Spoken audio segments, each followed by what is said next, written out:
அதிமுக குறித்து நல்ல கருத்துக்களையே தெரிவித்து வரும் தன்மான உணர்வு உள்ள விடுதலை சிறுத்தைகள் கட்சி தலைவர் திருமாவளவன் அதிமுகவுடன் கூட்டணி அமைக்க வேண்டும்னு முன்னாள் அதிமுக அமைச்சர் பாண்டியராஜன் அழைப்பு விடுத்திருக்கிறார். திமுக கூட்டணியின் வெற்றிக்கு மிக முக்கிய துருப்புச் சீட்டாக இருக்கும் விடுதலை சிறுத்தைகள் கட்சியின் தலைவர் திருமாவளவன் 2021 சட்டமன்ற தேர்தலை போலவே அடுத்த ஆண்டு நடைபெற உள்ள சட்டமன்ற தேர்தலில் 6 சீட்டுகளுக்கு திருப்தி அடைய மாட்டோம்னு தெரிவித்திருக்கிறார்.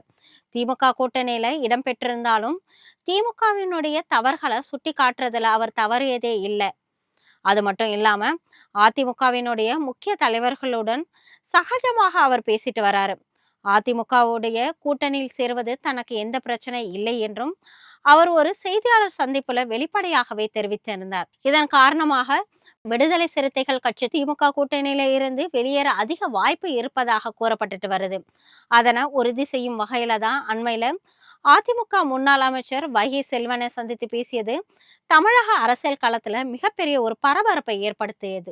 திமுகவை ஆட்சியை விட்டு அகற்ற நினைக்கும் அனைத்து கட்சிகளும் அதிமுக தலைமையிலான தேசிய ஜனநாயக கூட்டணியில இணைய வேண்டும்னு அதிமுக முன்னாள் அமைச்சர்கள் அழைப்பு விடுத்து வருகின்றனர். அந்த வகையில திருமாவளவன அதிமுக கூட்டணியில இணையுமாறு முன்னாள் அமைச்சர் பாண்டியராஜனும் அவருக்கு அழைப்பு விடுத்திருக்கிறார். விருதுநகர்ல செய்தியாளர்களுக்கு பேட்டியளித்த அவரு பிசிகாவினுடைய தலைவர் திருமாவளவன் அதிமுக குறித்து இதுவரைக்கும் நல்ல கருத்துக்களை தான் தெரிவிச்சுட்டு வந்துட்டு இருக்கிறார்னு குறிப்பிட்டார். தன்மான உணர்வு உள்ள திருமாவளவன் போன்றோர் அதிமுகவுடன் கூட்டணி அமைக்க வேண்டும்னு அந்த சந்திப்புல அவர் அழைப்பு விடுத்திருக்கிறார்.